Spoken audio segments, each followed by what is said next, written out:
Hello, it's Inlandia Literary Journeys, The Reading, my favorite part. I'm John Bender, Metro Editor of the Press Enterprise, and I'm here today with Ellen Estilai, who is writing her memoirs, Becoming Iranian. She's going to read an excerpt, and Cati Porter, who's the Executive Director of the Inlandia Institute.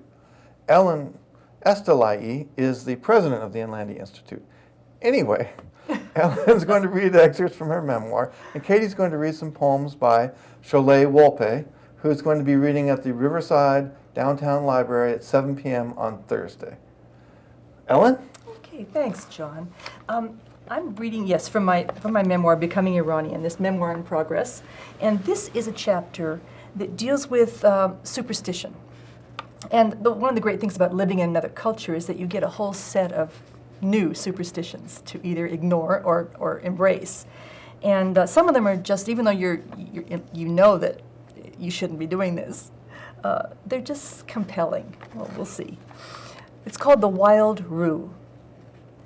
There are certain smells that, without fail, take me back to those first days in Kerman over 40 years ago. The tiny, dark brown seeds of esfand, or wild rue, scattered on smoldering embers, their pungently green, musky, acrid smoke rising and swirling and finding its way to the back of my throat. That, and the fragrant ghosts of dust, chased from stones by a pail of water, or the perfume of a lump of opium, reduced to a burnt syrup by a piece of hot charcoal. But most of all, it's the wild rue. Each time Ali and I came back from a large dinner party or a trip to the bazaar, possibly exposed to a stranger's evil eye, one of my sisters-in-law would scurry to prepare hot coals in a brazier and toss in a handful of wild rue to protect us. Cheshm nachore inshallah, someone would explain with a knowing smile, to ward off the evil eye, God willing. Many Iranians, especially those in the provinces, believe that some people have an evil eye or variation thereof. A salty eye, cheshm shur, or an eye that wounds, cheshm zakh. If someone is cheshm khorde, stricken by the evil eye, he is open to a multitude of woes. New mothers and their babies are believed to be especially vulnerable. Friends and family members are careful not to praise children of any age excessively for fear of inviting the evil eye. On seeing a newborn for the first time, it's common for a visitor to exclaim, "Praise be to God, what an ugly child." The child's mother is unperturbed. She knows the code and is grateful for it. Iranians believe it's possible for someone to have an evil eye and not know it. And it's highly likely that in a large crowd, at least one person will cast an evil eye. One person will be envious. That's why it's best never to draw attention to oneself. Showing off is not only obnoxious, but also dangerous. Whether it's receiving a Robin Hood bike for being first student or bringing home a PhD degree or even an American wife, you might be setting yourself up for sorrow if you flaunt these acquisitions. In spite of myself, I was drawn to the wild rue's protective powers. Even when its appearance in the room signaled that I might be, however remotely, in some kind of danger, I found the soothing, enveloping smoke reassuring. Intellectually, I knew that this age-old practice was just an old wives' tale, and I felt I'd overcome my childhood superstitions.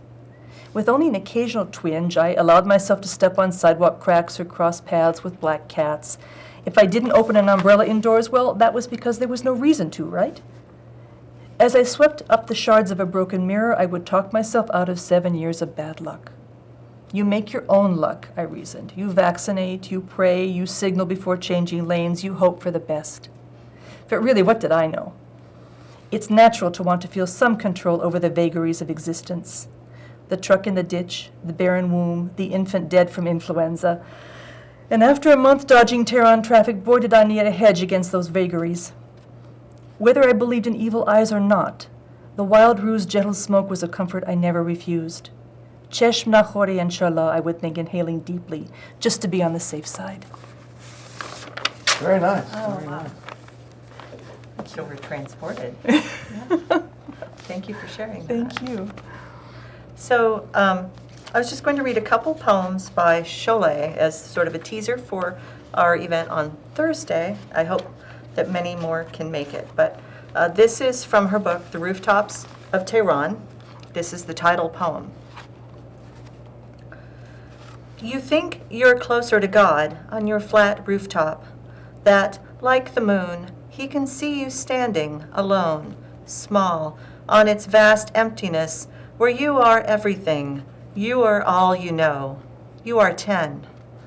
But you see through the stories they tell you, know that inside everything is nothing, and inside that is only God. One giant eye hovering above a city where beatings, cheatings, prayers, songs, and kindnesses shade. All are all one color's shades, and you are just a speck of a girl on this rooftop among many. And just one more. What was the title of that one? That was The Rooftops of Tehran, the title poem from this book. And this one is called Tehran Treats. Every day on your way home from school, you beg your mother for treats. Hot beets, potatoes roasted on red coals, crunchy raw almonds, green plums so sour they bite into teeth. The banana vendor is old, yellow, bent, and not once do you ask your mother why his children pick up and lick the banana skins you carelessly throw into the straw basket by his cart. So, a taste of what Iranian life is like. And please join us Thursday at 7 at the Riverside Downtown Library for Sholeh Wolpé, and follow us on our blog and our weekly column on Tuesdays. And thank you. This is Cati Porter for Inlandia Literary Journeys.